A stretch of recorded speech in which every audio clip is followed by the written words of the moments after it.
Hot అంశాలపై debate news బెంచ్కి స్వాగతం. రాజకీయాలు అన్నటువంటిది ఇక పతాక స్థాయికే చేరినాయి. వచ్చే నెల 13 కరెక్ట్గా ఈ టైంకి ఎలక్షన్ అయిపోయి ఉంటుంది. ఇంకా చివరికి క్యూ లైన్లలో నుంచున్న వాళ్ళని ఓటుకి అనుమతించడం వరకు మాత్రమే ఉంటుంది. ఖచ్చితంగా 28 రోజుల్లో ప్రచారం పూర్తవుతుంది. వచ్చే నెల ఈ రోజుకి అసలు విషయం తేలుతుంది. ఆ తర్వాత నెలలో ఈ టైంకి ఎవరు ముఖ్యమంత్రిగా ఉంటారు అన్నటువంటిది తేలుతుంది. అంటే 3వ తారీఖు వచ్చే ఆ తర్వాత జూన్ 4వ తారీఖునే కౌంటింగ్. కాబట్టి అప్పటికి ముఖ్యమంత్రి సీట్లో కూర్చున్నోళ్ళు కూడా సెటిల్ అయిపోతారు ఇన్నో 13వ తారీఖు దగ్గరికంటే. అయితే రాజకీయాలలో విచిత్రమైనటువంటి ప్రకటనలు. గతంలో గద్దెనెక్కడం గద్దె దిగడం అనేటువంటి కాన్సెప్ట్ మాత్రమే ఉండేది. ఇప్పుడు అలా కాదు. ఒకరి రాజకీయ అంతం అన్నటువంటి పాయింట్ ప్రధానంగా చర్చకు వస్తుంది. గతంలో కాంగ్రెస్ హటావో దేశ్కి బచావో అన్నటువంటి నినాదం భారతీయ జనతా పార్టీ. అయితే కాంగ్రెస్ పార్టీ శాంతం ఇదేంది అంటే లేదు. కానీ అలాగని కాంగ్రెస్ పార్టీ చాలా చోట్ల దెబ్బతింది, మళ్ళీ కొన్ని చోట్ల పుంజుకుంటోంది. అదే సందర్భంలో ప్రాంతీయ పార్టీలలో దెబ్బతిని తెలుగుదేశం పార్టీ 2 టర్మ్స్ దెబ్బతిన్నటువంటి తెలుగుదేశం మళ్ళీ అధికారంలోకి వచ్చింది. కానీ ఇప్పుడు జగన్మోహన్ రెడ్డి గద్దె దిగితే ఇక ఆయన రాజకీయ జీవితం అంతమైపోతుందని, చంద్రబాబు నాయుడు గద్దెనెక్కకపోతే ఆయన రాజకీయ జీవితం అంతమైపోతుంది అన్నటువంటిది ప్రధానంగా జరుగుతున్నటువంటి ప్రచారం. నిజంగా ఒక పార్టీ అధికారంలోకి వచ్చినా, ఇంకో పార్టీ అధికారం దిగినా, లేదా ఇంకొక పార్టీ అధికారంలోకి వచ్చినా మరొక పార్టీ శాంతం కాలగర్భంలో కలిసిపోవడం సాధ్యమా? తమిళనాడు తరహా రాజకీయాలు నడుస్తున్నటువంటి ఆంధ్రప్రదేశ్లో 2 పార్టీలు లేదా 2 కూటములు మధ్యన జరగాలి. ఇక్కడ ఒక పార్టీ ఒక కూటమి మధ్యన జరుగుతున్నది. అలాంటి స్థితిలో మిగతా పార్టీల కారణంగా మిగతా పార్టీలు పుంజుకుని ఒక పార్టీని పక్కన పెట్టడం సాధ్యమవుతుంది. అది తెలుగుదేశం అవుతుందా, వైఎస్ఆర్ కాంగ్రెస్ పార్టీ అవుతుందా? ఒక పార్టీ శాంతం కాలగర్భంలో కలిసిపోవడం అనేటటువంటి కాన్సెప్ట్ నిజంగా సాధ్యమవుతుందా? ఈ అంశానికి సంబంధించినటువంటి చర్చలో పాల్గొనేందుకు ప్రస్తుతం మనతో పాటు ఉన్నారు శేఖర్ రెడ్డి, వైఎస్ఆర్ కాంగ్రెస్ పార్టీ అధికార ప్రతినిధి, సెంగళూరు శాంతిప్రసాద్ జనసేన సీనియర్ నాయకులు, డాక్టర్ సుహాసిని ఆనంద్ భారతీయ జనతా పార్టీ అధికార ప్రతినిధి, ఉప్పాల్ లక్ష్మణ్ రాజకీయ విశ్లేషకులు మనతో పాటు లైవ్లో జాయిన్ అవుతున్నారు. శాంతిప్రసాద్ గారు, ఇవాళ జగన్ రాజకీయ జీవితం అంతం చేయడమా పవన్ కళ్యాణ్ గారి లక్ష్యం, లేదంటే వైఎస్ఆర్ కాంగ్రెస్ పార్టీనే మూయించడం అన్నటువంటిదే లక్ష్యం?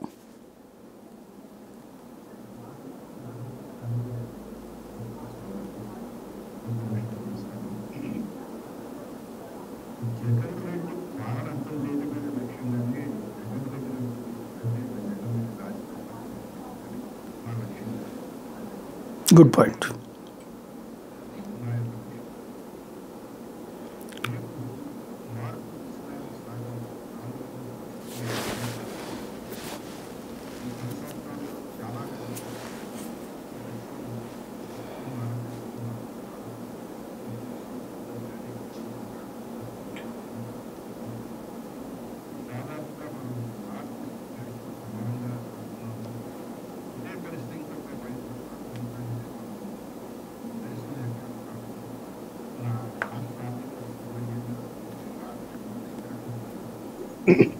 పారిశ్రామిక అభివృద్ధి ఏ రకంగా ఉంటుంది, సాగునీటి పారుదల ప్రాజెక్టులకు సంబంధించి పురోగతి లేకపోతే రాష్ట్రంలో వ్యవసాయ ఉత్పత్తులు ఏ రకంగా దెబ్బతింటాయి, ఇవన్నిటి యొక్క సమగ్ర ఆలోచన చేసిన తర్వాత పవన్ కళ్యాణ్ గారు చేసిన ఆలోచన వైసీపీ విముక్త ఆంధ్రప్రదేశ్. అంతేగాని దాని అర్థం వైసీపీని రాజకీయంగా చంపటము లేకపోతే ఆ నాయకులను ఏదో చేసేయటమో కాదు, పాలన నుంచి దించటము అనేది దాని అర్థం. రైట్. అంటే ఈ మాట ఎందుకు వచ్చిందంటే, జగన్ జైలుకి పంపించేస్తాం రేపు పొద్దున ఇది అయిపోయాక అంటాం, అట్లాగే వైసీపీ అంతం మా పంతం అన్నటువంటి నినాదాలు, ఈ రెండింటి కారణంగా. మీరు ఈ మధ్య Delhi high court Kejriwal bail application సంబంధించి ఒక తీర్పు ఇవ్వటం, కామెంట్ చేయడం కూడా జరిగింది. చాలా సీరియస్ కామెంట్ అది. రాజకీయ రంగంలో అందరూ పరిశీలించాల్సిన కామెంట్. కేజ్రీవాల్ ఏమైనా వాదన చేశారంటే, నేను ఒక ముఖ్యమంత్రిని, నన్ను ఎట్లా అరెస్ట్ చేస్తాను అనే వాదన లేవదీశాడు. రెండోది, రాజకీయ కారణాలతో బీజేపీ నన్ను అరెస్ట్ చేసింది, ఎలక్టోరల్ బాండ్స్లో అవినీతి జరిగింది, అందులో ఎక్కువగా బీజేపీకి సంబంధించి ఉన్నది అని. దాని ఢిల్లీ హైకోర్టు పూర్తిగా తోసిపుచ్చి ఒకటే చెప్పారు, ముఖ్యమంత్రి అయితే అరెస్ట్ చేయకూడదని ఎక్కడుందో రాజ్యాంగం. మొదటి. రెండోది, మాకు రాజకీయాలతో రాజకీయ పార్టీలతో మాకు సంబంధాలు లేవు. నేర విచారణ, నేర పరిశోధన ఈ రెండింటికి సంబంధించి మేము పట్టించుకుంటాము. మీ మీద ఉన్న అభియోగాలు ఏంటి, ఆ అభియోగాలకి నేర పరిశోధన సంస్థ ఇస్తున్న ఆధారాలు ఏంటి, వీటికి సంబంధించి మిగతా విషయాలు మాకు అనవసరము. సో ఇది చాలా ముఖ్యమైన తీవ్రమైన కామెంట్ ఒక రాజకీయ నాయకులకు సంబంధించిన. కాబట్టి అక్కడ ఢిల్లీ హైకోర్టు చేసిన అబ్జర్వేషన్ ఉన్న కీలకమైన అంశం ఏంటంటే, ఇప్పుడు ప్రభుత్వాలు వస్తాయి, ప్రభుత్వాలు పోతాయి, కానీ ప్రభుత్వంలో ఉన్నవాళ్ళు నేర పరిశోధన ఇన్ఫ్లుయెన్స్ చేయొచ్చు, కానీ కోర్టులు ప్రభుత్వాల వెనకాల నుండి నడిపించే అంశాన్ని పట్టించుకోవు అనే దానికి నేను చెప్పదలుచుకున్నమాట. కాబట్టి ఒక వ్యక్తిని కానీ ఒక రాజకీయ నాయకుడిని జైల్లో పంపించడమా లేదా అనేది ప్రభుత్వాలు చేసే పని కాదు, నేర పరిశోధన సంస్థ చేయాలి. నేర పరిశోధన సంస్థకి ఆ రకమైన వెసులుబాటును ప్రభుత్వాలు కల్పించాలి, అంతవరకే ప్రభుత్వాల బాధ్యత. ఆ వెసులుబాటు అయితే రేపు రాబోయే ప్రభుత్వం ఏమైనా ఇక్కడ అవినీతి జరిగితే బట్టి ఖచ్చితంగా కల్పిస్తుంది. మేముగా అంటూ జగన్ రెడ్డి తీసుకెళ్లి స్వయంగా చేతులు పట్టుకుని తీసుకుని జైల్లో కూర్చోబెట్టడము అటువంటి జరగవు. ఎవరికైనా అటువంటి అపోహలు ఉంటే దాన్ని వాళ్ళు గుర్తు చేసుకోవడం మంచిది. రైట్. మీ దృష్టిలో రేపు వైఎస్ఆర్ కాంగ్రెస్ పార్టీ గద్దె దిగినా లేదా తెలుగుదేశం పార్టీ అధికారంలోకి రాకపోయినా ఏదో ఒక పార్టీ ఏమన్నా దెబ్బతింటుందని అనుకుంటున్నారా తర్వాత ఫ్యూచర్లో? ఇక వాస్తవానికి రాజకీయ పార్టీకి ఆర్థిక స్తోమత అనేది లేకపోతే లేదా కేడర్ బలం అనేది లేకపోతే ఈ రెండు పరిస్థితుల మటుకి దెబ్బతినే అవకాశాలు ఉంటాయి. అధికారానికి దూరంగా జరుగుతున్నప్పుడు అది ఎంత ఎక్కువ కాలం అయితే అంత. మీరు గతంలో తెలుగుదేశం పార్టీని కూడా చూశారు. 2004, 2009 ఎన్నికలు తెలుగుదేశం రాకపోయినప్పుడు కేడర్ చాలా డిమారల్ అయిపోయారు. ఇంకొక నెక్స్ట్ 2014లో అధికారం రాకపోతే దాదాపు ఆ పార్టీ కొద్దిగా గుర్తింపు అంత తక్కువ ఇప్పుడున్న స్థాయిలో ఉండేది కాదు. అందుకు దానికి ప్రత్యక్ష ఉదాహరణ తెలంగాణ ప్రాంతం. కాబట్టి ఒక రాజకీయ పార్టీ ఉనికి కానీ దాని యొక్క గుర్తింపు కానీ గౌరవం కానీ బేసికల్గా కేడర్ మీద ఆధారపడుతుంది. కేడర్ బలంగా ఉన్నంత కాలం పార్టీ ఎటువంటి పార్టీ అయినా సరే సమసిపోవడం అనేది జరగదు. నాయకులు అనేవాడు వస్తుంటాడు, మధ్యలో ఉన్న నాయకులు పోతూ ఉంటారు, కానీ పైన ఈ పార్టీని నడిపే నాయకుడు. ఎందుకంటే ప్రాంతీయ పార్టీలు వచ్చిన తర్వాత చాలా లోకలైజ్ అయిపోయింది. ఆ నాయకుడు కొన్న ఇమేజ్, కేడర్ కొన్న స్ట్రెంగ్త్, ఈ రెండే బేసిక్ తప్ప మధ్యలో వచ్చే పోయి ఆయారం గయారాముల మీద ఆధారపడి పార్టీల యొక్క బతుకు, పార్టీల యొక్క ఉనికి, పార్టీల యొక్క దాన్ని ఏమంటే గౌరవాలు ఉండవు. గత డిబేట్లో కూడా ఇదే మాట చెప్తాను. రైట్. అంటే ఇక్కడే ఒక పాయింట్ ఏంటంటే భారతదేశంలో highest cadre based party Congress party. మిగతా ఎన్ని ఆ తర్వాత దాని దగ్గర నేర్చుకున్నటువంటి, తర్వాత కమ్యూనిస్టులు, ఆ తర్వాత భారతీయ జనతా పార్టీ. కానీ అలాంటి కాంగ్రెస్ పార్టీ ఈ దెబ్బల తర్వాతన చాలా చోట్ల దెబ్బతినేసింది, బెంగాలో లేకపోతే ఇట్లాంటిది. అదే సందర్భంలో కమ్యూనిస్టులు కానీ భారతీయ జనతా పార్టీ కానీ, కమ్యూనిస్టులు అంటే శాంతం కనుమరుగారు కూడా, భారతీయ జనతా పార్టీ ఎదుగుతూ వచ్చింది. వీటిని ఆంధ్ర పాలిటిక్స్ని కంపేర్ చేయొచ్చా? వీటిది అది వేరు ఇది వేరు అంటారు? అసలు మీ యొక్క ఆ రిమార్కే నేను తప్పు అనుకున్నాను. కాంగ్రెస్ కేడర్ బేస్డ్ పార్టీ కాదు. సహజంగా 50 సంవత్సరాల పైన అధికారం ఉండటం వల్ల ఎమ్మెల్యేలు బూత్ లెవెల్ దాకా ఉండే కేడర్ కదా దానికి. తెలుగుదేశం కాంగ్రెస్ నాయకులు ఉండటం వల్ల సహజ సిద్ధంగా బెల్లం చుట్టూ చీమలు చేరినట్టుగా అక్కడ కార్యకర్తలు చేరతారు. వాళ్ళ ద్వారా బూత్ స్థాయి వరకు ఏర్పాటు చేసుకోవడం అనేది వెసులుబాటు వాళ్ళకి కలిగింది, అధికారం దగ్గరగా ఉండటం వల్ల. ఈ రోజు మీరు మన ఆంధ్రప్రదేశ్ తీసుకోండి, బూత్ స్థాయి కార్యకర్తలు జరుపుతున్నారా? ఇప్పుడు శాంతం పోయింది. అధికారాల్లో ఉన్నంతసేపు నా అంత పోటీకాడు ఎవడో లేడు అనుకుంటారు ఎవరైనా సరే. దానికి అత్యంత ప్రత్యక్ష ఉదాహరణ కాంగ్రెస్ పార్టీ. అదే కేడర్ బేస్ ఉన్న పార్టీలు ఉంటాయి. ఇప్పుడు కమ్యూనిస్టులు ఉన్నారు, వాళ్ళు నిజంగా బతకరు, కానీ వాళ్ళు చావు. కారణం ఏంటంటే వాళ్ళకి గ్రౌండ్ లెవెల్ కేడర్ ఉంటుంది, కానీ పై స్థాయిలో ఏది ఉండదు. వాళ్ళకి చావు ఉండదు, వాళ్ళకి బతుకు ఉండదు. ఇంకొక విషయం కూడా నేను చెప్తాను. నందమూరి తారక రామారావు 1983లో పార్టీ పెట్టినప్పుడు అతను కేడర్ లేదు, కానీ దెబ్బతిన్న తర్వాత నాదెండ్ల భాస్కరరావు గారి ఉదాహరణ తర్వాత 85లో గండిపేట క్లాస్ అని పెట్టి రాజకీయ శిక్షణ తరగతులు ఏర్పాటు చేసి కేడర్ను తయారు చేసుకున్నారు. ఆ కేడర్ ఈ రోజు వరకు కంటిన్యూ అవుతుంది. అది తెలుగుదేశం యొక్క బలం. అది ఆ రోజు ఆ దెబ్బ పడటం వల్ల నందమూరి తారక రామారావు గ్రహించడం వల్ల తెలుగుదేశం కేడర్ బేస్డ్ పార్టీ. కానీ కేసీఆర్ ఉన్నారు, ఆయన కేడర్ బేస్డ్ పార్టీకి ఎప్పుడు నిర్మాణం చేసుకోలేదు. ఇప్పుడు దెబ్బతిన్న తర్వాత పరిస్థితి ఎట్లా ఉంది? కేడర్ అనేది కనపడుతుంది, చల్లా చెదురైపోయారు. కేడర్ ఎప్పుడైతే చల్లా జరుగుతారో ఆ రాజకీయ పార్టీ ఉనికి కొంత అస్పష్టంగా ఉంటుంది, ఇబ్బందికరంగా ఉంటుంది. ఇక అది పోరు ఏం జరుగుతుంది అనేది వారికి ఆలోచించుకోవాలి, మనం చెప్పం బాగుంది. రైట్. వైఎస్ఆర్ కాంగ్రెస్ పార్టీది ఏమంటారు? అది కేడర్ ఉన్న పార్టీ అనుకుంటున్నారు, లేని పార్టీ అనుకుంటున్నారు? వైఎస్ఆర్సీపీ కూడా కేడర్ ఉన్న పార్టీ కాదు. ఇందాక నేను చెప్పిన కాంగ్రెస్ లాగా అధికారం ఉంది కాబట్టి దాని చుట్టూ చేరారు. వాళ్ళు దాన్ని నిర్మాణం చేసుకుంటే వాళ్ళ పరిస్థితి వేరుగా ఉంటుంది. అయితే బేసికల్గా వాళ్ళు వాలంటీర్ల మీద ఆధారపడ్డారు. వాళ్ళ ఎమ్మెల్యేల మీద ఆధారపడలా, ఎంపీల మీద ఆధారపడలా, ఇతర నాయకుల మీద ఆధారపడలా, స్థానిక సంస్థల నాయకుల మీద ఆధారపడలేదు. వాళ్ళంతా కూడాను వాలంటీర్ సిస్టమ్ ఆధారపడ్డారు. వాలంటీర్ సిస్టమ్ వాళ్ళకి సానుకూలంగా ఉంటే సరే, లేకపోతే పరిస్థితి వేరుగా ఉంది. వాళ్ళు నిజంగా మీరు ఇప్పుడు కాదు కానీ గత డిబేట్ మనం చాలాసార్లు డిస్కస్ చేస్తాం. వాళ్ళ ఎమ్మెల్యేలకి వాలంటీర్ మధ్య ఘర్షణ వాతావరణం కూడా ఏర్పడిందని. ఎందుకంటే ఎమ్మెల్యే చెప్పిన పని కావట్లేదు, వాలంటీర్ చెప్తే పని అవుతుందని. దాన్ని దిగువ స్థాయిలో అభిప్రాయం బలంగా వెళ్ళటం అది కొంత వైసీపీకి ఇబ్బందికరం. మంచి పాయింట్. రైట్. శేఖర్ రెడ్డి గారు ఏమంటారు? సార్ సాయి గారు, మొదటగా మీకు అలాగే ప్యానెల్లో ఉన్న మిత్రులకి వీక్షకులందరికీ కూడా గుడ్ ఈవినింగ్ అండి. సాయి గారు వస్తుందా సార్? చెప్పండి వినబడుతుంది. శాంతి ప్రసాద్ గారు మాట్లాడుతూ, శాంతి ప్రసాద్ గారు మీ పార్టీ యాక్చువల్లీ పవన్ కళ్యాణ్ గారు రాజకీయాల్లోకి వచ్చింది 2008 సార్. 2008లో యువరాజ్యం అధ్యక్షులుగా పవన్ కళ్యాణ్ గారు రాజకీయాల్లోకి వచ్చారు. వచ్చిన తర్వాత 2014 ఎన్నికలకు ముందు మళ్ళీ ఆయన ఏదైతే జనసేన అని చెప్పేసి ఆయన పార్టీ అనౌన్స్ చేశారు.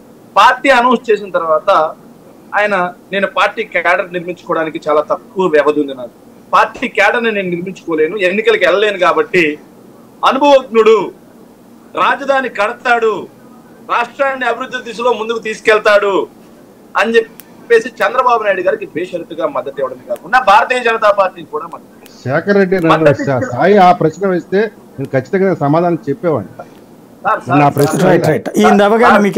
శాంతి ప్రసాద్ గారు, నేను మాట్లాడతాను. మీరు అడిగిన ప్రశ్నలు మీరు కొన్ని మాటలు అన్నారు, వాటికి సమాధానం ఇది సార్. సాయి గారు, ఎస్, ఆయన బేషరతుగా మద్దతు ఇచ్చిన తర్వాత అప్పుడు కూడా ఆయన ఏమన్నాడంటే జగన్మోహన్ రెడ్డి అని జగన్మోహన్ రెడ్డి గారు మళ్ళీ 2019లో నేను సపరేట్ గా పోటీ చేస్తున్నాను అని చెప్పేసి మాట్లాడు. ఎస్, హ్యాపీ చేయొచ్చు. కానీ అప్పుడు కూడా జగన్మోహన్ రెడ్డి అని చెప్పి జగన్మోహన్ రెడ్డి గారి గురించి మాట్లాడు. మళ్ళీ బీజేపీతో కలిశాడు ఆయన, అప్పుడు కూడా జగన్మోహన్ రెడ్డి అన్నాడు. ఇప్పుడు మళ్ళీ 2023లో టీడీపీతో కూడా కలిశాడు, జగన్మోహన్ రెడ్డి. సరే, హ్యాపీ. ఎందుకంటే వీళ్ళందరూ కలిసి జగన్మోహన్ రెడ్డి గారు ఒక్కరి మీదకే వస్తున్నారు. చూస్తూ ఉన్నారు సాయి గారు, రాజకీయాల్లో మీరు కూడా చాలా సీనియర్ జర్నలిస్ట్. జగన్మోహన్ రెడ్డి గారు రాజకీయ ప్రస్థానం ఎక్కడ మొదలైంది?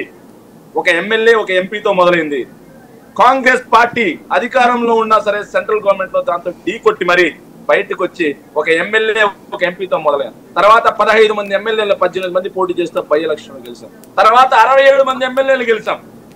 4 ఎంపీలని, 23 మంది ఎమ్మెల్యేలని సంతలో పశువులు కొన్నట్టు కొన్నా సరే ఆ రోజు కూడా అందరూ మాట్లాడారు సార్ మీడియా విశ్లేషణ లో. వైఎస్ఆర్ కాంగ్రెస్ పార్టీ అయిపోయింది, జగన్మోహన్ రెడ్డి గారు అయిపోయారు, వైఎస్ఆర్ కాంగ్రెస్ పార్టీ కథ అన్నారు. కానీ ఏం జరిగింది సార్? 151 మంది ఎమ్మెల్యేలు, 22 మంది ఎంపీలు, బంపర్ ల్యాండ్ స్లైడ్ హిస్టరీతో మేము అధికారంలోకి వచ్చాం. జగన్మోహన్ రెడ్డి గారి గురించి పవన్ కళ్యాణ్ గారు జగన్మోహన్ రెడ్డి గారిని తొక్కాలి, జగన్మోహన్ రెడ్డి గారిని అంతం చేయాలి, వైఎస్ఆర్ కాంగ్రెస్ పార్టీని లేకుండా చేయాలి అన్న ఒక ఉద్దేశంతో రాజకీయాలు చేస్తున్నాడు. కాబట్టి పవన్ కళ్యాణ్కి ఈరోజు క్యాడర్ లేదు. నేను అన్నమాట కాదు సార్, సాక్షాత్తు పవన్ కళ్యాణ్ గారు అన్నమాట ఇది. మనకి బూత్ లెవెల్ ఏజెంట్లు ఉన్నారా? ఆయన జగన్మోహన్, ఇది ఆడియో స్ట్రక్ అవుతుంది చూడండి, వీడియో ఫ్రీజ్ అయింది శేఖర్ రెడ్డి గారు. పవర్ బాయ్ ఉంటుంది. రైట్. మళ్ళీ వస్తాను మీ దగ్గరికి. సుహాసిని గారు. సాయి గారు నమస్కారం, ప్యానెల్లో ఉన్న పెద్దలందరికీ నమస్తే. మీరు ఇప్పుడు జనరల్ గా క్వశ్చన్ ఒకటి అడిగారు, క్యాడర్ బేస్డ్ దాని మీద. ఇట్స్ గుడ్ టాపిక్ అండి, చాలా మంచి టాపిక్ అది. అంటే ఒక పార్టీ రాజకీయంలో నుంచి ఎలిమినేట్ అయిపోవడం సాధ్యమా? ఒక రాజకీయం, ఒక పార్టీ అనేటువంటిది ఆంధ్రప్రదేశ్లో ఇద్దరిలో ఎవరో ఒకళ్ళు వెళ్ళిపోతారు అనేటువంటిది, ఒకళ్ళు గెలిచిన వాళ్ళు ఉండేవాళ్ళు. ఒక్క నిమిషం చెప్పండి. రాజకీయాల్లో దిగజారుతున్నారు, ఎవరు ఎగబాకుతున్నారు అనేది ఇక్కడ స్పష్టంగా అర్థమవుతుందండి, రాష్ట్ర ప్రజలకు అర్థమవుతుంది. ఒక్క విషయం చెప్పండి శేఖర్ రెడ్డి గారు, ఒక్క పాయింట్ చెప్పండి. బేసిక్గా రైట్, మీకు అటు జనసేనకు మీ మీద కోపం ఉంటుంది, మీకు వాళ్ళ మీద కోపం ఉంటుంది. ఒక పాయింట్ క్లియర్గా చెప్పండి. ఇప్పుడు తెలుగుదేశం పార్టీకి బూత్ లెవెల్ కమిటీ నుంచి పై స్థాయి దాకా ఒక క్యాడర్ సిస్టమ్ నడుస్తుంది. అట్లాగే ఒక అసెంబ్లీ నియోజకవర్గానికి 2-3 నాయకులు ఎమ్మెల్యే క్యాండిడేట్లు ఉంటారు, పోట్లాడుతుంటారు వాళ్ళు, ఆ తర్వాత చివరికి ఇవ్వడం, ఇది ఒక సిస్టమ్ నడుస్తోంది. మీ దగ్గర అట్లా ఉందనుకుంటున్నారా? సార్, వైఎస్ఆర్ కాంగ్రెస్ పార్టీ అశేషమైన కార్యకర్తల పార్టీ సార్. వీళ్ళకి బయటకు కనిపించవచ్చు. మాకు జేసీఎస్ ఉంది, బూత్ కమిటీలు ఉన్నాయి, మాకు అలాగే ప్రతి నియోజకవర్గానికి ఇన్ఛార్జీలు ఉన్నారు, మండల కన్వీనర్లు ఉన్నారు, అలాగే నియోజకవర్గానికి కన్వీనర్లు ఉన్నారు, సోషల్ మీడియా కన్వీనర్లు ఉన్నారు, యూత్ విభాగం కన్వీనర్లు ఉన్నారు, మహిళా విభాగం కన్వీనర్లు ఉన్నారు. అన్ని విభాగాలకి 18 విభాగాలకి గ్రామ స్థాయి నుంచి మాకు కమిటీలు ఉన్నాయి సార్. అంటే మీరు ఇక్కడ ఒక పాయింట్ ఎందుకు రైజ్ చేశానంటే, బీఆర్ఎస్ అనేటువంటిది కూడా ఒక ఎమోషన్లో నుంచి వచ్చింది. ఆ ఎమోషన్తో 2014 అధికారంలోకి వచ్చి 2 సార్లు టర్మ్ అయిపోయాక దిగితే ఇప్పుడు ఈ అధికారం ఉన్నంతసేపు కార్యకర్తలందరూ పరిగెత్తుకొచ్చారు. అంతకుముందు 2004 నుంచి వచ్చినా కూడా 2014లో పవర్లోకి వచ్చినప్పుడు విపరీతంగా వచ్చారు, అంతకుముందు రానటువంటి వాళ్ళు కూడా. ఆ తర్వాతన దిగిపోగానే ఇవాళ రోజున దాని పరిస్థితి ఏంటంటే అసలు పోటీలో ఉందా లేదా అనేటటువంటి స్థాయికి వచ్చింది. మరి రేపు ఎన్నికల్లో రిజల్ట్తో 4 సీట్లు ఎక్కువ కొడితే కనుక నో డౌట్, లేకపోతే ఇప్పుడున్న వాతావరణం చూస్తుంటే మాత్రం అసలు అది పోటీలో నుంచి మాయమైపోతుంది అన్నటువంటి స్టేజ్కి వచ్చింది. మీరంటే సరే ఇంతవరకు పవర్ చూడలేదు కాబట్టి పెరుగుతూ వచ్చారు, ఇప్పుడు పవర్ చూశారు. పవర్ చూశాక ఆటోమేటిక్గా మీ వాళ్ళే ఎమ్మెల్యేలు, సిట్టింగ్ ఎమ్మెల్యేలు, సిట్టింగ్ ఎంపీలు బయటికి కూడా వెళ్ళిపోయింది కూడా చూశారు. పవర్ లేకపోతే దాదాపుగా 60 మంది దాకా ఎంపీలు వెళ్ళిపోయారు, 10 మంది దాకా ఎమ్మెల్యేలు వెళ్ళిపోయారు, ఇంకా వెళ్తూనే ఉన్నారు. ఈవెన్ ఎక్కడ కనీసం పోటీ చేయడానికి అభ్యర్థులు దొరకని కాంగ్రెస్ పార్టీకి మీ సిట్టింగ్ ఎమ్మెల్యేలు వెళ్ళి చేరుతున్నారు. అంటే ఇది రేపు పొద్దున మీ పరిస్థితి ఏమవుతుంది ఒకవేళ లేకపోతే మీకు అధికారం? సాయి గారు, అధికారం లేకపోవడం అనే మాట అయితే లేదండి ఖచ్చితంగా. ఎందుకంటే నేను గ్రౌండ్ లెవెల్ లో తిరుగుతున్నా, ప్రజల నాడి ఎలా ఉంది అనేది స్పష్టంగా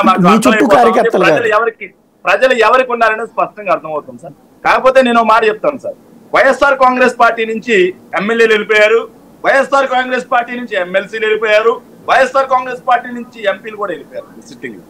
కానీ వైఎస్ఆర్ కాంగ్రెస్ పార్టీ నుంచి వాళ్ళతో క్యాడర్ ఎందుకు వెళ్ళలేదు?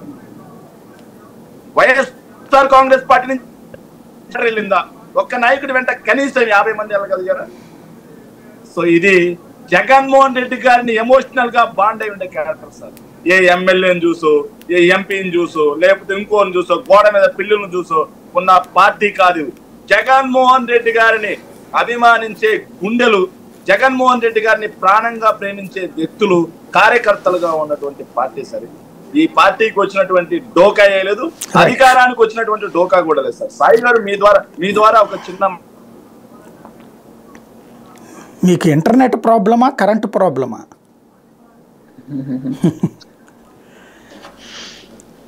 ఏ ప్రాబ్లం అయినా వాయిస్ త్వరగా రైట్, మళ్ళీ వస్తాను మీ దగ్గరికి.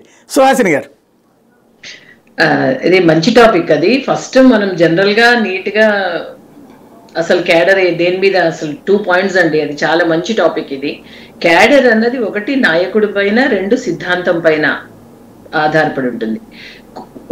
నాయకుడి పైన ఆధారపడే పార్టీని కుటుంబ పార్టీ, ఎందుకంటే ఒకే నాయకుడు స్థాపించి ఆ కొడుకు మనవడు ఆల్మోస్ట్ ఆల్ ఒకే వ్యక్తి శాసించే పార్టీ కొంత ఆ టైప్ లోకి రావచ్చు. మేబీ తర్వాత వాళ్ళ సక్సెసర్స్ వస్తారా అన్నది అది తర్వాత విషయం. సిద్ధాంతం బేస్ అన్నది ఏ మనిషి ఉన్నా పైన నాయకుడు మారిపోతున్నా సరే ఒక సిద్ధాంతం పట్టుకుని ఇది ఒక జనరల్ గా ఉంటుంది. మేనిఫెస్టో ఇస్ డిఫరెంట్ మళ్ళీ. సో ఆ విధంగా బేస్ అయిన పార్టీ భారతీయ జనతా పార్టీ. మొదటి నుంచి మనం కనుక చూస్తే పోతుందా పూర్తిగా అంటే ఖచ్చితంగా పోయే అవకాశం ఉంది. ఎందుకంటే 1925లో 2 ఆర్గనైజేషన్ స్టార్ట్ అయ్యాయి. ఒకటి కమ్యూనిస్టం, 2 సంఘం ఆర్ఎస్ఎస్. కానీ 100 ఏళ్లకి ఇప్పుడు హెడింగ్ టువర్డ్స్ 100 years లో ఆర్ఎస్ఎస్ భావజాలంతో ఆ వన్ ఆఫ్ ఇట్స్ బ్రాంచ్ అనంటే అందులోంచి వ్యక్తులు కొంత సిద్ధాంతపరంగా బయటకు వచ్చి ఇది పొలిటికల్ పార్టీగా పెట్టాలి. ఎందుకంటే దేశభక్తి, దేశం కోసం అన్న ఒక సిద్ధాంతం పైన బలంగా ముందుకొచ్చి వచ్చారు. ఈ రోజు హైయెస్ట్ మెజారిటీతో మేము మన దేశంలోనే కేంద్రంలో ప్రభుత్వం ఫామ్ అయ్యాం. కానీ కమ్యూనిజం ఏంటండి? దేశం కానీ, దేశంలో ఉన్న ధర్మం కానీ, దేశంలో ఉన్న భక్తిని కానీ నమ్ముకోకుండా ఎక్కడో ఉన్న లెనిన్, మార్క్సిస్టు సిద్ధాంతాలు మొదలెట్టారు.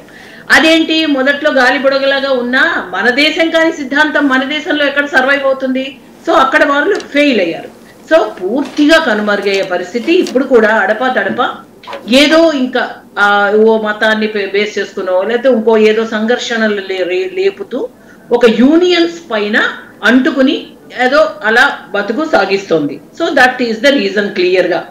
అండ్ ఈ రోజు కాంగ్రెస్ విషయమే వస్తుంది. కాంగ్రెస్ ముక్త భారత్ అని నిజంగా మా నినాదమే. కానీ 70 ఏళ్ల నుంచి, స్వాతంత్రం వచ్చినప్పటి నుంచి ద వెరీ ఫస్ట్ పార్టీ, అధికారంలో ఉన్న పార్టీ కంటిన్యూస్ గా because of the leadership skills of Nehru గారు, ఇందిరాగాంధీ గారు, మహామహులు, వాళ్ళెవరిని మనం తక్కువ అంచనా లేదు.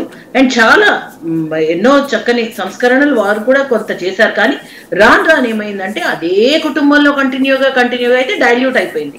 తర్వాత అదే కావాలి అంటే ప్రజల్లో ఒకే, అదొక సిద్ధాంతం కాదు, ఆటోమేటిక్ గా క్యాడర్ ఉందా అంటే శాంతిప్రసాద్ గారు చెప్పినట్టు ఆ అధికారం చుట్టూ బెల్లం చుట్టూ ఈగలు మోగినట్టుగా అలాగే కంటిన్యూ అవుతూ ఇది తప్ప వేరే గత్యంతరం లేదు, ఇదే ఉండాలి, దీనికే వెయ్యాలి అన్న ఒక మైండ్ సెట్ లో ఉండిపోయారు. ఇప్పుడు ఫర్ ఎగ్జాంపుల్ హైదరాబాద్ లో ఎక్కడైతే కంటిన్యూస్ గా ఇంకా ఎంపీ పార్లమెంట్ అంటే హైదరాబాద్ అంటే ఇంకా ఓవైసీకే వేయాలి కావచ్చు అనుకుని అందరూ అలా ఫిక్స్ అయిపోతారు. అలా కాకుండా డెఫినెట్లీ ఇది ఈ విధంగా మార్పు చేయొచ్చు. 70 ఏళ్ల నుంచి ఇదే మూసలో ఉన్నాం, దీనికి ఒక మార్పు తేవాలి, ఈ విధంగా మేము వస్తే మేము చేస్తామన్నాము, చేశాము, చూపిస్తున్నాము. నిజంగా డిస్టింగ్విష్డ్ డిఫరెన్స్ 2014 ముందు, 14 తర్వాత. అంటే ముందు వాజ్పేయి గారు ఉన్నప్పుడు కూడా తక్కువ సమయంలో ఉన్న చక్కని సంస్కరణలు చేశారు అన్న మాట, చక్కని పేరు వాజ్పేయి గారు, అద్వానీ గారికి కూడా వచ్చింది. సో అది మనం కంటిన్యూ అవుతూ ఇప్పుడు మనం మార్పు చూపించామా లేదా? సో ఆ విధంగానే సర్వైవ్ అవుతుంది. కానీ ఇదేదో మేమే ఉంటాము ఇంకా మేము ఉండకూడదు అది కూడా కాదండి. ఒక భక్తి భావనతో ఏదైనా ఒక బాధ్యత ఉంటే అది బాధ్యతాయుతంగా ఇంకా మాకు రెస్పాన్సిబిలిటీ పెరిగింది అన్న ఒక ఆలోచనలో ముందుకు వెళ్తూ, తప్పకుండా నా తర్వాత మళ్ళీ నా కొడుకే వస్తాడు, నా మనవడే వస్తాడు అని అనుకోకుండా ఎవరికైతే కేపబిలిటీస్ ఉన్నాయో, ఇప్పుడు ఒక వర్క్ షాప్ ఉంటుందండి, ఎవరు నెక్స్ట్ నాయకుడు అన్నది భారతీయ జనతా పార్టీలో తెలియదు. అది ద బ్యూటీ ఆఫ్ ద సిద్ధాంతం. సో ఈ విధంగా వస్తూ ఉంటే ప్రజలకు కూడా ఒక క్లారిటీ ఉందండి. ఇదేంటంటే తన మన అన్నది కాకుండా నేషన్ ఫస్ట్ సెల్ఫ్ లాస్ట్ అన్నది మాకు ఇంపార్టెంట్ స్లోగన్. సో ఆ విధంగా చూస్తే కనుక అధికారమే ధ్యేయంగా ఉన్నప్పుడు ఈ జంప్స్ ఆయారం గయారం 100%. కానీ చాలా అధికారం లేకపోయినా 40 ఏళ్ల నుంచి అలాగే ఒకే దీంతో ఉన్న నాయకులు చాలా మంది ఉన్నారు, నేనే చూస్తున్నాను నా పార్టీ.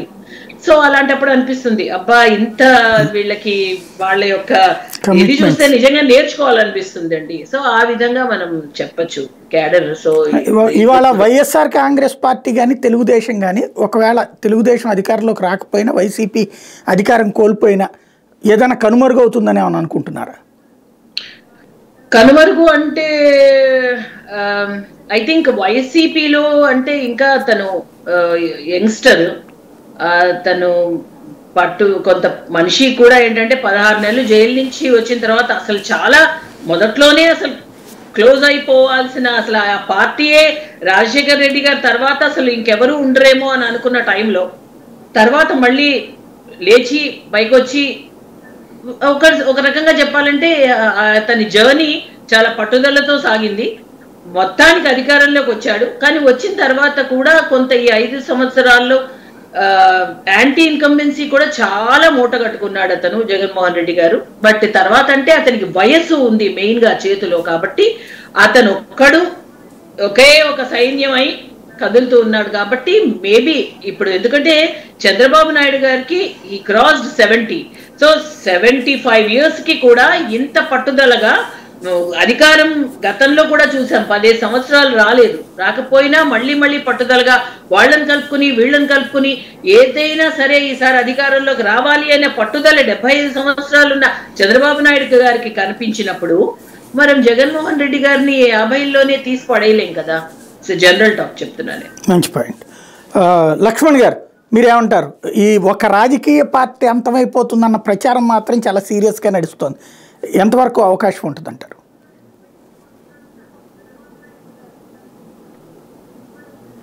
ఇది ఆడియో మ్యూట్లో ఉన్నట్టు చూడండి లక్ష్మణ్ గారు. లేదు, రైట్ చెప్పండి వినబడుతుంది. దగ్గర టెక్నికల్ ప్రాబ్లం ఉంది. ఓకే వాయిస్ వినపడడం లేదు. ఇప్పుడు వినబడుతుందా? మళ్ళీ ఒకసారి ఇప్పుడు వినబడుతుందండి. ఇప్పుడు అంటే వినపడుతున్నది కానీ బ్రేక్ అవుతుంది. రైట్ అది చెప్పండి, ఏమంటారు? ఏదన్నా ఒక పార్టీ జగన్ చంద్రబాబు లేదా ఈ రెండు పార్టీలు ఏదో ఒక పార్టీ కనుమరుగవడం సాధ్యమా? అంటే ప్రాంతీయ పార్టీలు బలంగా ఎదిగి ఉన్నప్పుడు కనుమరుగు కావటం అయితే అంత సులభం కాదు. మనము తమిళనాడు తీసుకున్నప్పుడు డిఎంకే ఉండే, ఏడిఎంకే వచ్చింది. అందులో నుంచే ఎంజి రామచంద్రన్ పార్టీ పెట్టాడు. పార్టీ బాగా నడిపిన తర్వాత అతను చనిపోతే సడన్గా జయలలిత టేక్ ఓవర్ చేసింది. ఆమె చనిపోయిన తర్వాత ఇప్పుడు 3వ టర్మ్ లో ఇప్పుడు ఏమైపోయింది, సరైన నాయకత్వము లేక ఆ పార్టీ రోజు రోజుకు కనుమరుగవుతూ ఉన్నది. ఆ స్థానంలో బీజేపీ చేస్తున్నది ఆ స్థానానికి రావటానికి.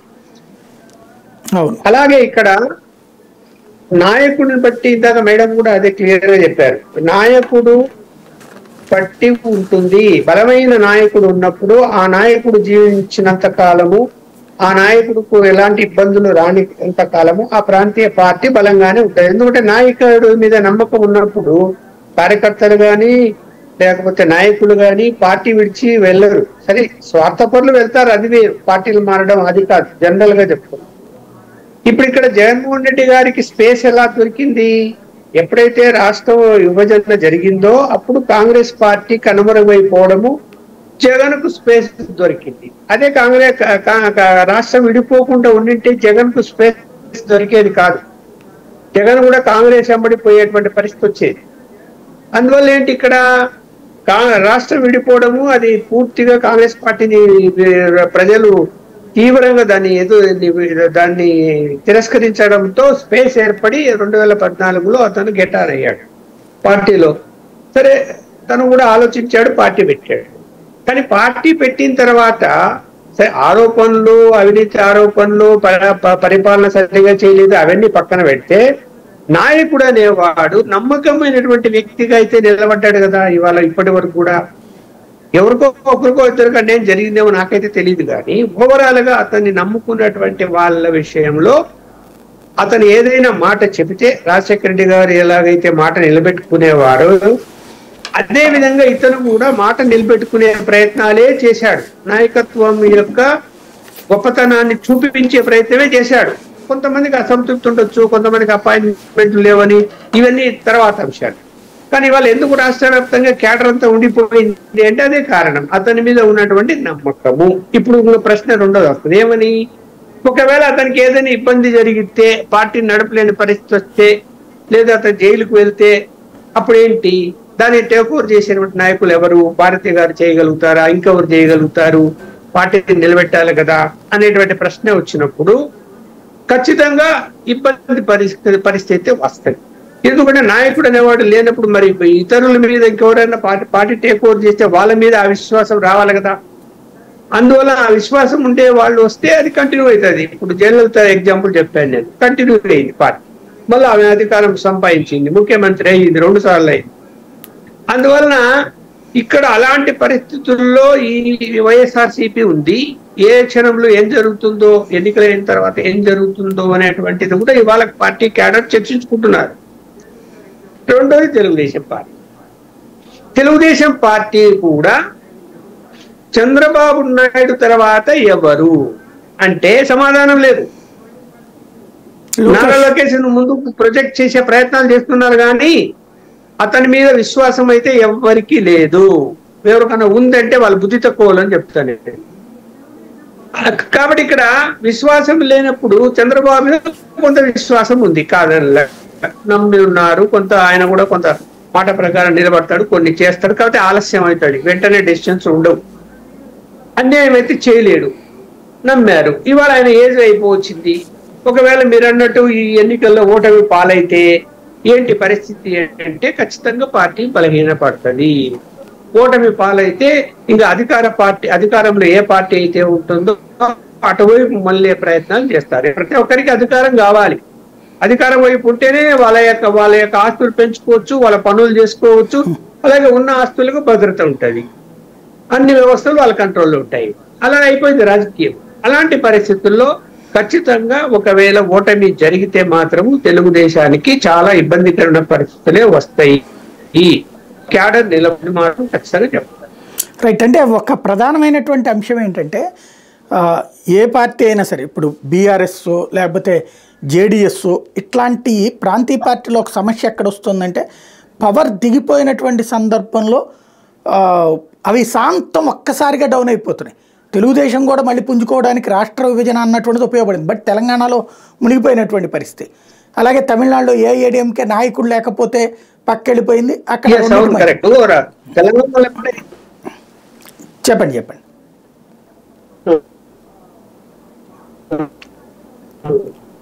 ఏమైపోయింది, కనుమరుగైపోతున్నది బీజేపీ. రైట్, మీది నెట్ ప్రాబ్లం వస్తుంది. పడిపోతుంది ఇక్కడ. అది ఎంటైర్ ఏం చేస్తున్నారు, ఎట్టి పరిస్థితుల్లో బలపడాలి అనుకున్నప్పుడు ప్రాంతీయ పార్టీల్ని బలపరిచే అవకాశాలు దొరికితే వాటిని తమిళనాడు తీసుకోవచ్చు, కేరళ తీసుకోవచ్చు. మనం ఆల్రెడీ పశ్చిమ బెంగాల్ సక్సెస్ అయ్యారు, ఇంకా అక్కడ సక్సెస్ అయ్యేటువంటి పరిస్థితే కనిపిస్తున్నది. అలాంటి పరిస్థితుల్లో ఆంధ్ర, వైనాడు, తెలంగాణ ఖచ్చితంగా ఇప్పుడు ఏమైంది ఇక్కడ బీఆర్ఎస్ పార్టీ ఇప్పుడు ఈ పార్లమెంట్ ఎన్నికల్లో కూడా సక్సెస్ అయ్యే పరిస్థితి లేదు. బీజేపీ వర్సెస్ కాంగ్రెస్ నడుస్తుంది. రేపొద్దున అలాంటి పరిస్థితి ఆంధ్రప్రదేశ్ కూడా దాపురించవచ్చు. అది వర్సెస్ బీజేపీ, వైఎస్ఆర్సీపీ కావచ్చు, బీజేపీ తెలుగుదేశం కూడా కావచ్చు, చెప్పలేము.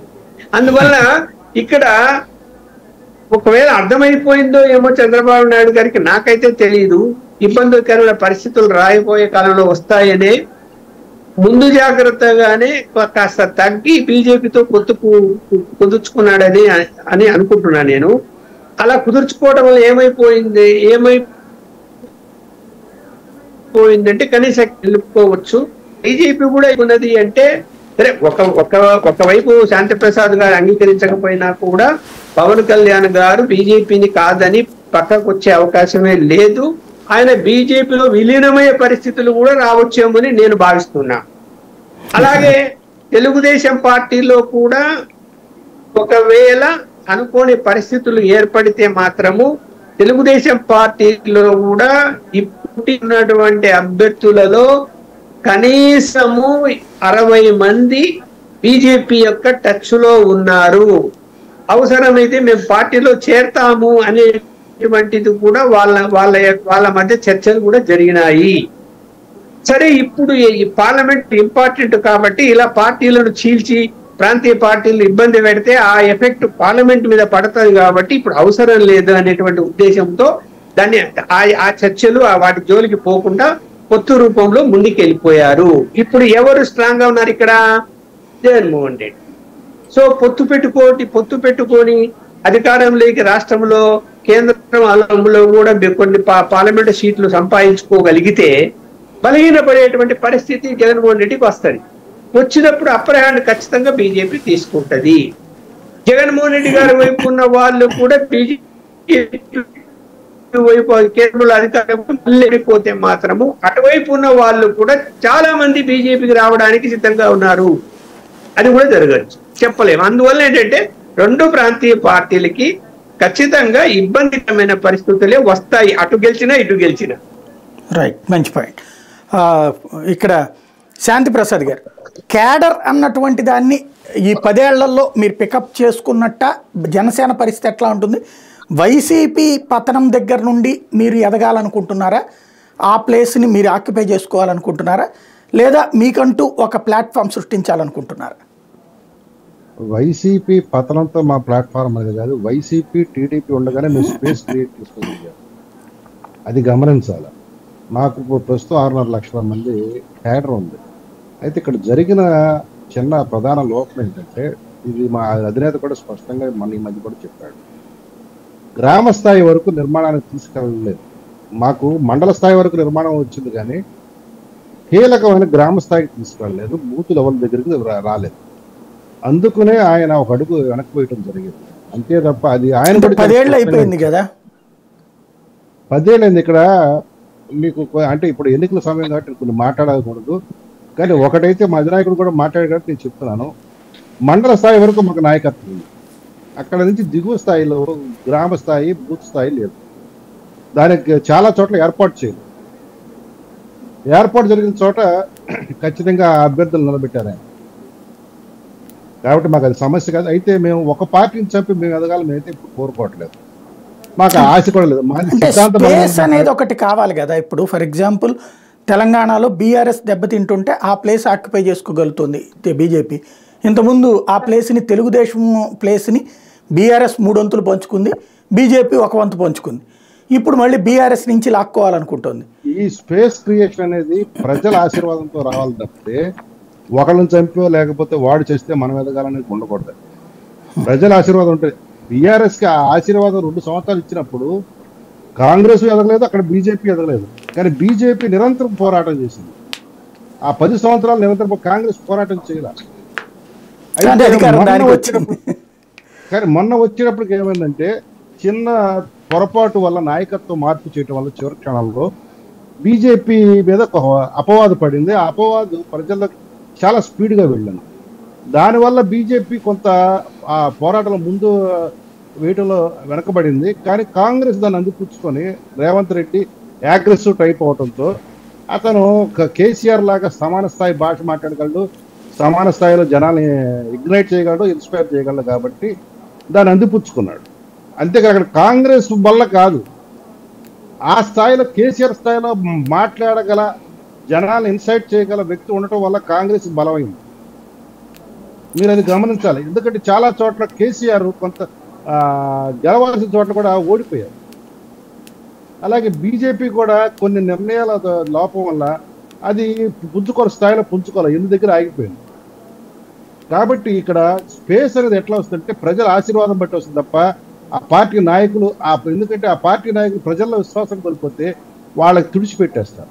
కాంగ్రెస్ పార్టీ స్వయంగా స్పేస్లే కాదు, కాంగ్రెస్ పార్టీ అంటే ప్రజలకు అసహ్యం వచ్చేసింది. అవినీతి తప్ప వీళ్ళు ఇంకోటి ఏది చేయరు అనే ఒక అభిప్రాయం వచ్చిన తర్వాత చాలా రాష్ట్రాలు కనుమరుగవడం మొదలుపెట్టింది.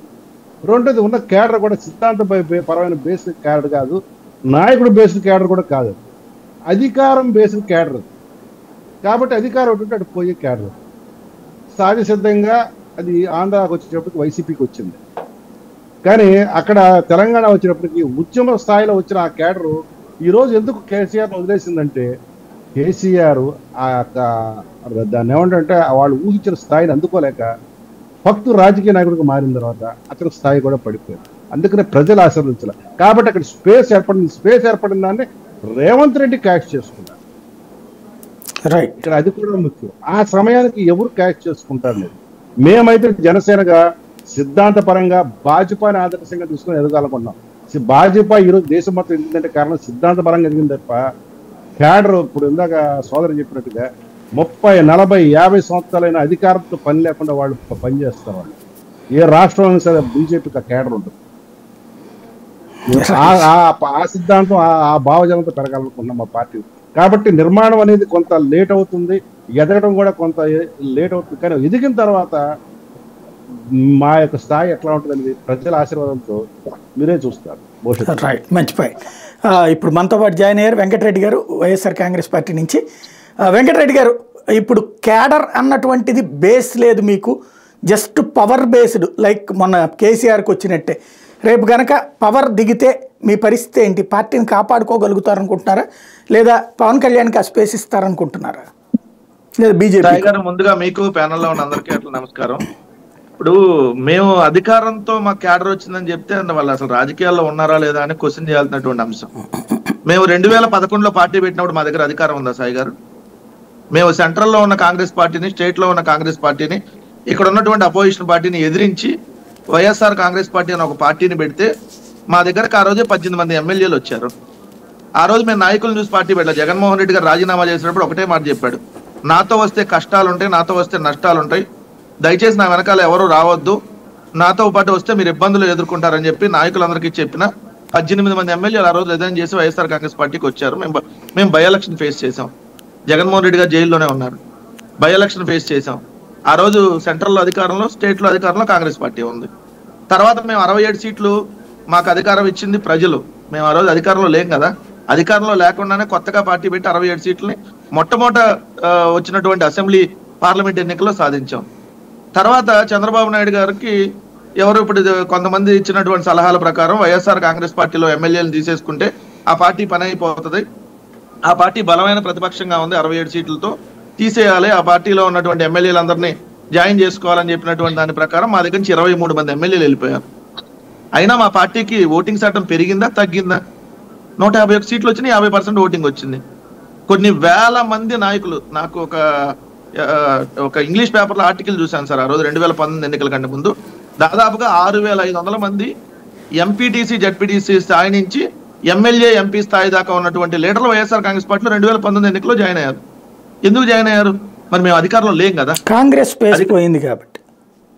కాంగ్రెస్ స్పేస్ కాదు సార్, 2019 ఎన్నికలు అప్పుడు నేనేది 2019 ఎన్నికల ముందు వెంకటరెడ్డి కాంగ్రెస్ ఉమ్మడి రాష్ట్రంలో అన్ని స్థాయిలో చెప్తానండి. మీరు కాంగ్రెస్ పార్టీ గురించి వదిలేండి సార్, కాంగ్రెస్ పార్టీ గురించి డిస్కషన్ ఒక్క నిమిషం సార్. కాంగ్రెస్ పార్టీ గురించి డిస్కషన్ చేస్తే టైం వేస్ట్ తప్ప. ఇప్పుడు వాళ్ళకి మొన్న మధ్య ఏదో కొన్ని డిబేట్ లో బాక్స్ ఇచ్చాం, మళ్ళీ ఇప్పుడు డిస్కషన్ మాట్లాడి నేను లైట్ గా జాయిన్ అయ్యా. ఒక నిమిషం, ఇది ఇప్పుడు 2019 ఎన్నికలకి లో మేము అధికారంలోకి లేము, మా దగ్గర అయినా నాయకులు వచ్చారు. 2019 ఎన్నికల్లో మేము ఘన విజయం సాధించాం, మేము అధికారంలో లేకుండానే ఘన విజయం సాధించాం. అంటే ఒకటి పార్టీకి సంబంధించినటువంటి అంశాల్లో క్లియర్ గా క్లారిటీగా కార్యకర్తలని ప్రజల్ని నమ్ముకుంటే ఏ పార్టీ అయినా అధికారంలోకి వస్తుంది. పొత్తులను పక్క పార్టీలో వచ్చే నాయకుల్ని నమ్ముకుంటే ఏ పార్టీ కూడా అధికారంలోకి రాదు అనేది అనేక సందర్భాల్లో ప్రూవ్ అయింది. పక్కనోటి నాశనం అవ్వాలనుకుంటే అది రాజకీయాల్లో కాదు సార్, ఏ ఫీల్డ్ లో ఉన్నా కూడా, జర్నలిస్ట్ ఫీల్డ్ లో ఉన్నా, లేదంటే ఐటీ ఫీల్డ్ లో ఉన్నా, ఇంకొక ఫీల్డ్ లో ఉన్నా, బిజినెస్ ఫీల్డ్ లో ఉన్నా, పక్కనోటి నాశనం అవ్వాలంటే మనం నాశనం అవుతాం. మనం బాగుపడాలి, పక్కనాటి సంగతి మనకు అనవసరం, వాళ్ళు బాగుపడతారు లేదా అనవసరం, మన పని మనం చేసుకుందాం అంటే ఖచ్చితంగా ఎవరైనా పైకి వస్తారు. అది వైఎస్ఆర్ కాంగ్రెస్ పార్టీ సిద్ధాంతం. జనసేన ఏమంటుంది, అరే బాబు మీరేమన్నా అవుతారా అంటే వాళ్ళ సంగతి లేదు, ముందు జగన్మోహన్ రెడ్డి గారు నాశనం అవ్వాలి. అందుకనే 16 ఏళ్ళు అయింది రాజకీయాల్లోకి వచ్చి, 2008, ఇది 2024. 2008లో రాజకీయాల్లోకి వస్తే ఇప్పటి వరకు ఎమ్మెల్యే ఎంపీగా ఎందుకు కావాలంటే జగన్మోహన్ రెడ్డి గారు నాశనం కావాలి, మనం బాగుపడాలి. ఒక మాట ఇక్కడ, ఒక స్పేస్ 2014లో ఒక స్పేస్ వచ్చింది. మీరు అన్నట్టు 2011లో జగన్ని జైల్లో పెట్టించేటటువంటి సందర్భం లేదు, జగన్ బయటకు రావడం, ఆ తర్వాత జైల్లో పెట్టడం, వీటి సందర్భంలో కాంగ్రెస్ పార్టీ బలంగా ఉంది. ఆ స్పేస్ని జగన్ ఆక్యుపై చేసుకున్నారు.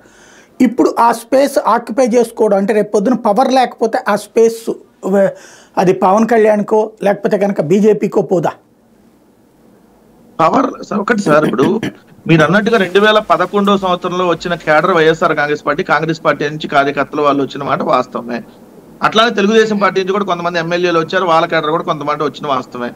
బట్ 14లో మా నుంచి వెళ్ళిపోయారు కదా, 14లో మేము ఓడిపోగానే మా పార్టీ ఇప్పుడు 2014 అప్పుడు కాంగ్రెస్ పార్టీ కేడర్ కొంతమంది ఎమ్మెల్యేలు, కొంతమంది ఎంపీలు కూడా తెలుగుదేశంలో జాయిన్ అయ్యారు. అంటే మరి ఆ కేడర్ అంతా కాంగ్రెస్ కేడర్ కూడా కొంత తెలుగుదేశానికి వెళ్ళిందని మనం ఒప్పుకోవాలి. అప్పుడు అది కాదు కదా సార్. ఇప్పుడు 2019 ఎన్నికలు పర్ఫెక్ట్ జగన్మోహన్ రెడ్డి గారికి సంబంధించినటువంటి ఎన్నికలు కంప్లీట్ గా.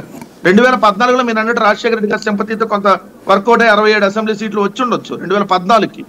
బట్ 19కి డిఫరెన్స్ కదా. 19కి జగన్మోహన్ రెడ్డి గారిని చూసి వేసినటువంటి ఎన్నికలు, రాజశేఖర రెడ్డి గారిని చూసిన ఎన్నికలు కాబోయి. రాజశేఖర రెడ్డి గారితో జరిగిన ఎన్నికలు 2011 అప్పుడు జరిగినటువంటి బై ఎలక్షన్లు, తర్వాత 2014 జరిగినటువంటి ఎన్నికల్లో కొంత ఇంపాక్ట్ ఉంటుంది. బట్ తర్వాత కంప్లీట్ గా జగన్మోహన్ రెడ్డి గారు తన లీడర్షిప్ ఏంటి, తనేంటి, తన క్యారెక్టర్ ఏంటి, తను ఏ విధంగా ప్రజలకు న్యాయం చేయగలరు, తను ఇచ్చిన మాట నిలబెట్టుకుంటాడు అనేది ప్రజలకు ప్రూవ్ చేసుకోగలిగారు జగన్మోహన్ రెడ్డి గారు ఒక నాయకుడిగా. సో 2019లో వచ్చిన ఓటింగ్ అంతా అది. వచ్చిన తర్వాత ఇప్పుడు జరిగే ఎన్నికలు మేము ఇచ్చిన మేనిఫెస్టోతో జరిగేటటువంటి ఎన్నికలు. ఎస్ 2019లో అధికారంలోకి వచ్చాం, వచ్చిన తర్వాత ఎస్ అవన్నీ ఇంప్లిమెంట్ చేసామా, మంచి జరిగిందా లేదా, మంచి జరిగితే ఏమంటున్నాం, జరగకపోతే ఏది అంటున్నాం. ఇంత క్లియర్ గా ఇంత క్లారిటీగా ఉన్నాం. రేపు పొద్దున వాళ్ళు ఎవరో వస్తారు, వీళ్ళు ఎవరో వస్తారు, రావడానికి అసలు స్కోప్ ఏడం సార్. ఒకవేళ పార్టీ మిస్ అయితే తర్వాత ఆ స్పేస్ ఎవరు ఆక్యుపై చేసుకుంటారు అనుకుంటున్నారు సార్? ఇప్పుడు ఆలు లేదు, చూలు లేదు, కొడుకు పేరు సోమలింగం అని వాళ్ళు ఎవరో మిస్ అయితే ఎవరు ఆక్యుపై చేస్తారు? ఇప్పుడు అనేది మనం భయమో ఏదో ఉండాలి కదా, భయమో భక్తో ఏదో ఉండాలి. ముందు చెప్పు. ఒకటి, మేము 200% దాంట్లో గెలవబోతా ఉన్నాం. మొన్న వచ్చినటువంటి సీట్ల కంటే ఎక్కువ సీట్లలో గెలవబోతా ఉన్నాం, దాంట్లో నో డౌట్. రెండో అంశం వచ్చేటప్పటికి ఇక్కడ మా పార్టీ ప్రతిపక్షంలో ఉన్నా ప్రతిపక్షంలో లేకపోయినప్పటికీ కూడా మా క్యాడర్ 45% ఉంది. మేము ప్రతిపక్షంలో లేనప్పుడే మా దగ్గర 45% ఓటింగ్ ఉంది. మేము ప్రతిపక్షంలో ఉన్న తర్వాత మాకు 50% ఓటింగ్ వచ్చింది. సో మేము ఇప్పుడు అధికారంలో ఉన్న తర్వాత దానికి పెంచుకుంటూ వెళ్తున్నాం. అన్ని ఎన్నికల్లో అదే కనపడింది కదా. సో అవతల రాజకీయ పార్టీలు ఏముంది సార్, జగన్ గారు కావాలా వద్దనే దాని మీద ఎన్నికలు జరుగుతున్నాయి. అవతల చంద్రబాబు కావాలా, పవన్ కళ్యాణ్ కావాలనే దాని మీద ఎన్నికలు జరగట్లా. జగన్మోహన్ రెడ్డి గారు ఉండాలా వద్దనే దాని మీద ఎన్నికలు ఇది. దాంట్లో క్లియర్ గా ఏంటి, నా పరిపాలన బాగుంటే ఓటేయమన్నారు జగన్మోహన్ రెడ్డి గారు. ప్రజలకు పరిపాలన నచ్చలేదు అనుకోండి, నచ్చితే ఓటేస్తారు. సో మేము క్లియర్ గా ఉన్నాం, క్లారిటీగా ఉన్నాం. అవతల వాళ్ళు ఏంది నా పరిపాలన చూసి ఓటేయమని ఎవరు అడగట్లేదు కదా. 2014-19 చంద్రబాబు నాయుడు అద్భుతమైన సుందరమైన అసలు పాలన అందించాడు, ఓటేయమని పవన్ కళ్యాణ్ అడగలుగుతాడా? చెప్పండి సార్, ఏం అడుగుతున్నారు వాళ్ళు? మేము వస్తే అది చేస్తాం, ఇది చేస్తాం, ఇది చేస్తాం, అది చేస్తాం. ఉన్నప్పుడు ఎందుకు చేయలేదంటే మళ్ళీ వస్తే చేస్తాం, మళ్ళీ వచ్చినాక మళ్ళీ వస్తే చేస్తాం. అది వాళ్ళ సిద్ధాంతంగా ఉంది. మరి అలా కాదు కదా, క్లియర్ గా ఉన్నా, క్లారిటీగా ఉంది. రైట్. సుహాసిని గారు, ఇక్కడ భారతీయ జనతా పార్టీ 98లో మీకు ఒక స్పేస్ స్టార్ట్ అయింది, బట్ 99లో ఆ స్పేస్ మళ్ళీ వదిలేసుకున్నారు. మళ్ళీ 2014లో మీ స్పేస్ పొత్తుతో అయిపోయింది. ఈ ట్రిప్ ఏమన్నా స్పేస్ వస్తుందా, ఇట్లాగే మిత్రపక్ష కూటమి తరహాలోనే వెళ్ళక తప్పదనుకుంటున్నారా?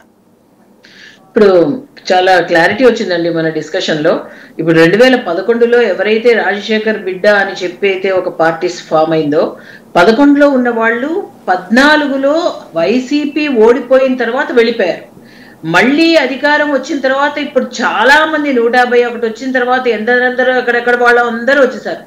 మళ్ళీ ఈసారి ఈ గెలుపు పైన క్యాడర్ కానీ ఉన్న మొత్తం క్యాండిడేట్స్ కానీ బేస్ అయ్యి ఉంటుంది అని మనకు క్లియర్ గా తెలిసింది. So this party is a cadre based on the నాయకుడు.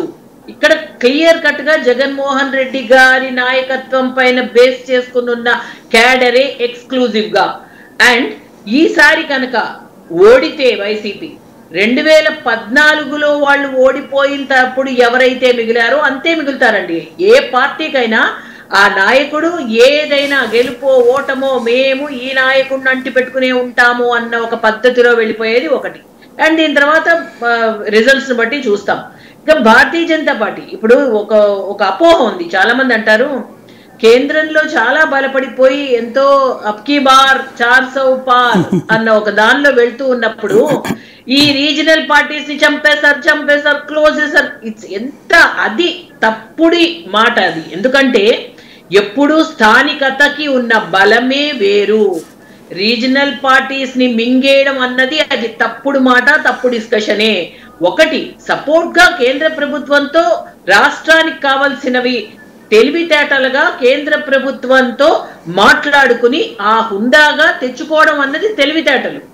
బట్ రీజనల్ గా ఎప్పుడూ లోకల్ గా ఉన్నది ఆ స్థానికంగా ఉన్న ఒక కులం కానీ, స్థానికంగా ఉన్న క్యాడర్ కానీ, స్థానికంగా ఉన్న నాయకుడు కానీ ఎప్పుడూ ఆ పార్టీ ఏదో విధంగా మళ్ళీ పడిపోయినా మళ్ళీ లేవడానికి ప్రయత్నం చేస్తుంది, లేచి పడిపోతూ ఉంటుంది. మళ్ళీ ఆ స్పేస్ అంటారా, యాజ్ యూ సెడ్ కరెక్ట్. అప్పుడు ఏంటంటే ఇక్కడ ఈసారి మొన్న 151 బలంగా ఉన్న జగన్మోహన్ రెడ్డి గారిని ఎదుర్కోవడం అన్నది do not want to take any ఈ లూజెన్స్ అండ్ ఏ టైప్, ఇంకా we do not want to leave any stone unturned అంటారు. ఏ రకమైన అన్ని అవకాశాలు మనం ఉపయోగించుకుందాం. ఆ తర్వాత ప్రజల అనుగ్రహం ఎట్లా ఉంది అన్న దానిలో చూసాము. ఓకే, మిగిలిన పార్టీలు ఏంటి ఒకటి అనుకుని బలంగా సంకల్ప బలమో ఇంకొకటో వెళ్ళాలి, కలిసికట్టుగా మనం పోరాడదాం అని అనుకుని ఇప్పుడున్న పరిస్థితుల్ని బట్టి ఆ విధంగా మేము ముందుకెళ్తున్నాం. సో నెక్స్ట్ అంటారా, డెఫినెట్లీ జగన్మోహన్ రెడ్డి గారు కనుక ఓడితే ఈసారి 2014 ఓటమి తర్వాత ఎంతమందో అంతమందే ఉంటారు, మిగిలినవి స్ప్లిట్ అయిపోతారు. ఏ పార్టీకి వెళ్తారా అంటే బీజేపీ వెంపు బీజేపీలో కొందరు వస్తారు, ఇంకొక పార్టీలోకి ఇంకొకటి. అప్పుడు ఉన్న పరిస్థితిని బట్టి వాళ్ళ ఫ్యూచర్ విజన్, ఎందుకంటే ఎవరెవరైతే మారిపోతారో వాళ్ళకి చాలా కావాలి, చాలా ఆలోచన. కార్యకర్తల మీద పార్టీ ఆధారపడుతుందా, నాయకుల మీద పార్టీ ఆధారపడి రన్ చేస్తుందా పార్టీ? అంటే ఫస్ట్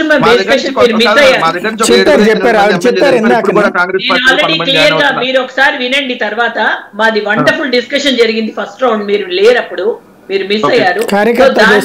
నేను మాట్లాడాను. సో ఐ థింక్ సాయి గారు గాట్ ది పాయింట్, అంతే, ఇంతేనండి. సో అది ఎవరైనా స్పేస్ క్లియర్ చేస్తారు. రైట్. లక్ష్మణ్ గారు, ఫైనల్ గా రాజకీయం ఇలాగే ఉంటుందా? అంటే కూటమి వర్సెస్ వైసీపీ అనే ఉంటుందా, లేకపోతే రెండు కూటములు అవుతాయా? ఆంధ్రప్రదేశ్ రాజకీయానికి ఇది ఏమన్నా ఏది ఒక టర్నింగ్? రైట్ రైట్ అయింది, మళ్ళీ నెట్గా కట్ అయినట్టుంది. రైట్. ఫైనల్గా శాంతిప్రసాద్ గారు, బేసిక్ ఫండమెంటల్గా ఈ దఫా రాజకీయం తర్వాతన ఆంధ్రప్రదేశ్కి 29 నాటికి ఇందులో పార్టీలు ఎన్ని మిగులుతాయి అనుకుంటున్నారు? ఖచ్చితంగా అధికారం దూరం అయితే కేడర్ కూడా జారిపోయే పార్టీలకి కేడర్ అనేది మిగలదు. అధికారం ఉంటేనే కేడర్ మిగిలే పార్టీకి ఉంటుంది తప్పితే, ఎందుకంటే నేను చెప్పకనే చెప్పాడు వెంకటరెడ్డి. కాబట్టి ఇక నేను దాని గురించి మళ్ళీ విపరీతార్థాలు తీయడం కూడా అనవసరం. ఒకటైతే వాస్తవం, బీజేపీ ప్రాంతీయ పార్టీలు మిగులుతుందనే దానికి ఇంతవరకు ప్రత్యక్ష ఉదాహరణ లేదు. ఒకే ఒక చోట జరిగింది మహారాష్ట్రలో, అది కూడా వాళ్ళు స్వయంకృతాపరాధం. శివసేన మోసం చేసింది, వాళ్ళకు వాళ్ళు నాశనం అయ్యారు తప్పితే. ఉదాహరణకు బీహార్ ఉంది, నితీష్ కుమార్ ఆయారాం గయారాం అయినా కానీ నితీష్ కుమార్ని ఏనాడు వెనుపడుకోవడం బీజేపీ. ఈ రోజు కూడా అతనికి క్యాండిడేట్ ఎమ్మెల్యే సీట్లు తక్కువైనా ముఖ్యమంత్రి అతనే ప్రపోజ్ చేస్తున్నారు. కాబట్టి ఇక్కడ నమ్మకం ఉండాలా, విశ్వాసం ఉండాలా, సిద్ధాంతం ఉండాలి. ఈ మూడు కలగలిసినప్పుడు, ఇప్పుడు ఎంజీఆర్ పోయినా జయలలిత దాన్ని అందిపుచ్చుకుంది, కానీ జయలలిత తర్వాత అందిపుచ్చుకునేవాడు లేకపోవడం ఏఐఎంకి కనుమరుగవడానికి కారణం. ఇప్పుడు అన్నామలై అక్కడ ఆ స్పేస్ను పూర్తి చేస్తున్నాడు బీజేపీ తరఫున. అట్లాగే ఇప్పుడు నేషనల్ కాన్ఫరెన్స్ తీసుకోండి, కాశ్మీర్లో 75 సంవత్సరాలుగా ఉన్నది. మన ఫరూక్ తండ్రి షేక్ అబ్దుల్లా, ఫరూక్ అబ్దుల్లా, తర్వాత ఓమర్ అబ్దుల్లా ఉన్నాడు. కానీ తర్వాత ఓమర్ అబ్దుల్లా తర్వాత ఏంటంటే నేషనల్ కాన్ఫరెన్స్ అంటే మళ్ళీ శూన్యమే. అస్సాం గణ పరిషత్ వచ్చింది, పోయింది. ఈరోజు ఎక్కడుందో ఎవరికి తెలియదు. తెలుగుదేశం పార్టీతో సమానంగా పుట్టిన పార్టీ అది, కానీ ఇప్పుడు ఎక్కడుందో ఎవరికి తెలియదు. రాజకీయ పార్టీ ఉనికి కానీ, దాని యొక్క బతుకు కానీ, దాని యొక్క కంటిన్యూటీ కానీ నాయకుడి మీద ఆధారపడి ఉంటుంది, సిద్ధాంత బలం మీద ఆధారపడి ఉంటుంది. ఈ రెండింటి తర్వాత ఆ సిద్ధాంత బలం మీద కేడర్ ఉన్నప్పుడు మాత్రమే ఆధారపడి ఉంటుంది. ఎప్పుడైతే సిద్ధాంత బలం మిస్ అవుతుందో, కాంగ్రెస్ పార్టీలో మిస్ అయినట్టుగా అవినీతి కోసం వచ్చిన నాయకులు ఉంటారో, ఆటోమేటిక్ గా కేడర్ కూడా చల్లాచెల్లి అయిపోతారు ఆ పార్టీలో అధికారంలో. మంచి పాయింట్. ఫైనల్గా వెంకటరెడ్డి గారు, ఇక్కడ అదే అంటే వ్యక్తి బేస్డ్గా నమ్ముకుని వస్తే ఆ తర్వాత వ్యక్తికి ఏదన్నా ఇబ్బంది అయితే ఏమవుతుంది సార్? ఒకటి, వ్యక్తిని నమ్ముకొనే వచ్చారు మా పార్టీలో కూడా. జగన్మోహన్ రెడ్డి గారు నమ్ముకొని వచ్చారు. జగన్మోహన్ రెడ్డి గారు జైలుకి పంపించారు. ఏమైంది పార్టీ?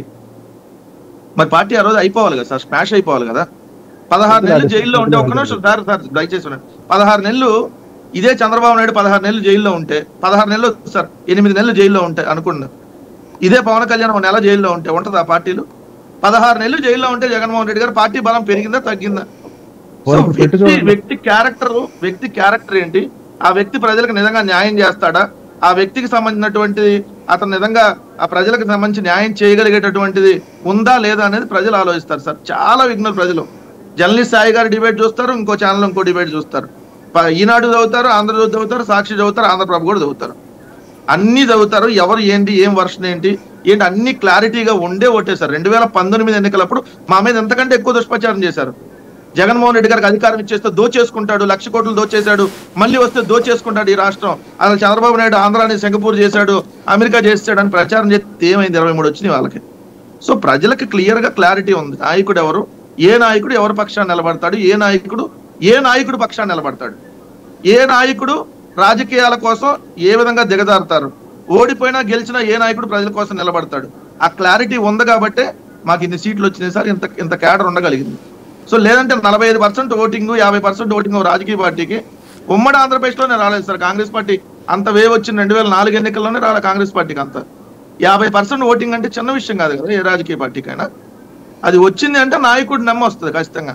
నాయకుడు నిజంగా వాళ్ళు జైల్లో పెట్టినా, ఇంకోటి చేసినా, లేదంటే నాయకుడిని ఇబ్బందులకు గురి చేసినా ఖచ్చితంగా క్యాడర్ అనేది ఏదన్నా డిస్టర్బెన్స్ అయితే అటు ఇటు అవుతుంది. మళ్ళీ తేరుకుంటది తప్ప ఏదో ఆ పార్టీ పూర్తిగా అయిపోయింది అని అనుకుంటే తప్పు. ఇప్పుడు టీఆర్ఎస్ పార్టీ ఎగ్జాంపుల్ సార్, ఏదో అయిపోయింది అనుకుంటున్నారు అందరూ. ఇదే రేపొద్దున మళ్ళీ బీజేపీ అధికారంలోకి వస్తే సెంట్రల్లో ఇదే కాంగ్రెస్ పార్టీలో ఉన్న ఎమ్మెల్యేలు అందరూ మళ్ళీ బీజేపీలో క్యూ కడతారు.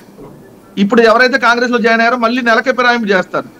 ఇప్పుడు కొంతమంది ఇంకా వెయిటింగ్, అటు వెళ్ళాలా ఇటు వెళ్ళాలా, రేపొద్దున 4 రోజులు ఆగినా చూసి వెళ్దామని. సో అట్లా వెళ్ళిపోయే నాయకులు వెళ్తారు. బట్ క్యాడర్ ఖచ్చితంగా ఉంటుంది. క్యాడర్ అనేది ఎక్కడికి పోదు. మీరు అన్నట్టు 1% 2% పోవచ్చు, అక్కడ ఉన్నట్టు స్థానిక నాయకుల్ని బట్టి వెళ్ళిపో ఉండొచ్చు.